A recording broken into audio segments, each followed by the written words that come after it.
تاکہ اس کی بے ادبی نہ ہو۔ اللہ کے کلام کے لیے اس کی عقیدت اور محبت سے میں بے حد متاثر ہوا، حالانکہ وہ کوئی مذہبی آدمی یا اسکالر نہیں تھا، لیکن اس کے باوجود اس کی عقیدت انتہا کو پہنچی ہوئی تھی۔ میں ایک مرتبہ دریا نیل کے کنارے ایک کچی سڑک پر جا رہا تھا۔ مخالف سمت سے ایک معمولی کپڑوں میں ملبوس ایک بوڑھی عورت آئی۔ اس نے خود کو سر سے پیر تک سیاہ چادر میں چھپایا ہوا تھا۔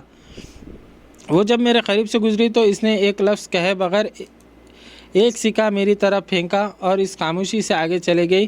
میں اس کے اصرار پر حیران رہ گیا۔ اسے محسوس ہوا کہ میں ایک غیر ملکی اور ضرورت مند ہوں، اور غیر مسلم ہونے کے باوجود اس نے میری مدد کرنا ضروری سمجھا۔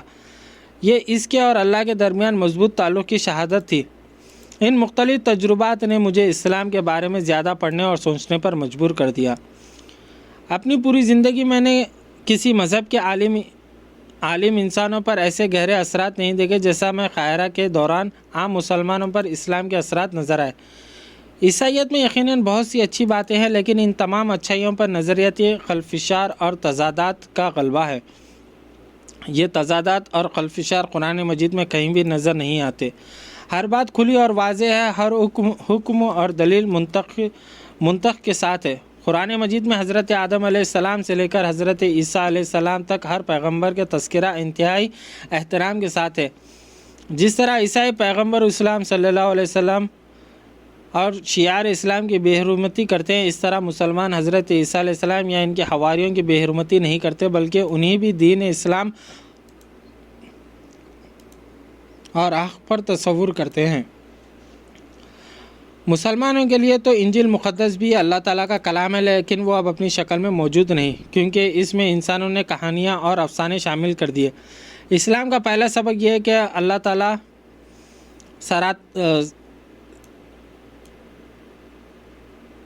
تعالیٰ سرتپا محبت اور انسان کو اس کی تعریف اور توصیف اپنے اندر پیدا کرنے اور اللہ کی عبادت کرنے کے لیے پیدا کیا گیا۔ ایک دن قاہرہ میں میرے ایک دوست نے مجھ سے کہا، تم مسلمان کیوں نہیں ہو جاتے؟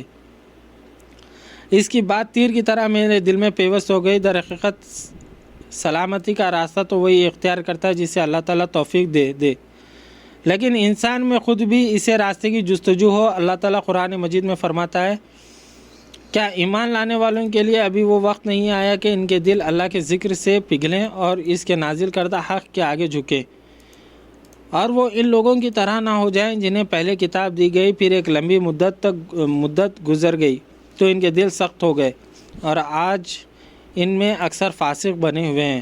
خوب جان لو کہ اللہ زمین کو اس کی موت کے بعد زندگی بخشتا ہے۔ ہم نے نشانیاں تم کو صاف صاف دکھا دی، شاید کہ تم عقل سے کام لو۔ بالآخر میں نے قاہرہ میں 1977 میں اسلام قبول کر لیا، اور تب سے اب تک میں اسلام کے بارے میں کئی کتابیں تحریر اور کچھ کتابوں کے ترجمے کر چکا ہوں۔ جزاک اللہ خیر۔